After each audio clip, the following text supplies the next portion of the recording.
So mga katropa pits, bali nandito tayo kay modifier at ayusin nga natin yung natulo dito.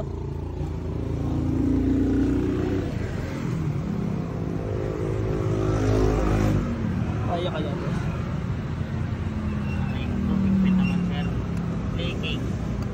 Kaya nga yun. Kaka-change oil ko pa lang naman nun.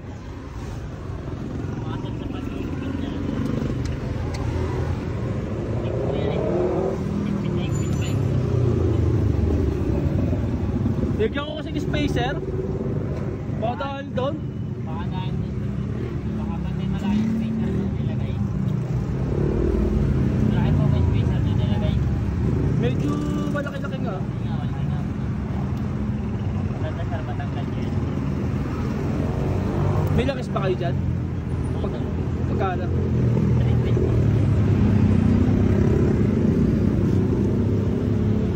Wala tayong magagawa mga katropa mates. Hindi pa change oil ulit. Change oil ko lang nito, wala pa isang linggo.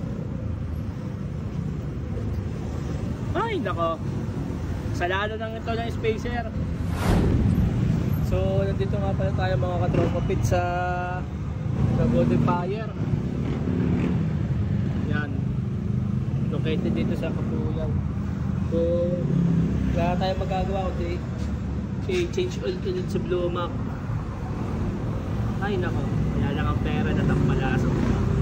So abang na lang kayo. So ito nga pala yung mga product na daw. Dito nga lang pala kayo mga tropa pits. So bali ito change oil ni bossing sa Blue Mac. Kasalanan ng washer kung bakit nagkaganon pa. Kaya hindi ko na nilagyan ng washer, so kumpita natin ba si bossing. Bossing, ano yung pakanan ko bossing? Tama ka lang sa vlog.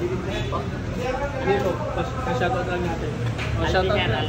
Shoutout nga pala kay Alvin at sa The Modifier. Bali, ito yung kanilang product bags, pati kung ano pa, accessories. So sa mga naghahanap, punta lang kayo dito sa The Modifier, located sa Kabuyaw, dito malapit sa Paseo de Kabuyaw. Harap lang ng Paseo de Kabuyaw yan. So punta kayo dito sa The Modifier. So big shoutout sa iyo bossing. Sayang wala kang dalang damit eh. So shoutout sa iyo. So hanggang dito na yan muna mga katropa pits. So mga katropa pits, so nandito na ako, kakauwi ko lang.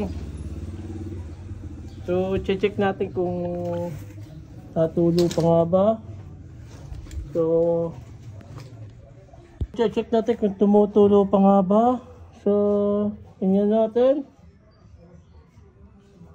So wala nang tulo mga katropa pits. So maraming salamat sa The Modifier at kay boss yung shout out ko kanina. So maraming salamat. Maganda ang inyong pagtrato sa akin, then ayos ang inyong service. So mga katropa pits na makakapanood dito sa gusto mong paggawa ng motor kay The Modifier, trusted. So hanggang dito na lang mga katropa pits. Bye, peace out.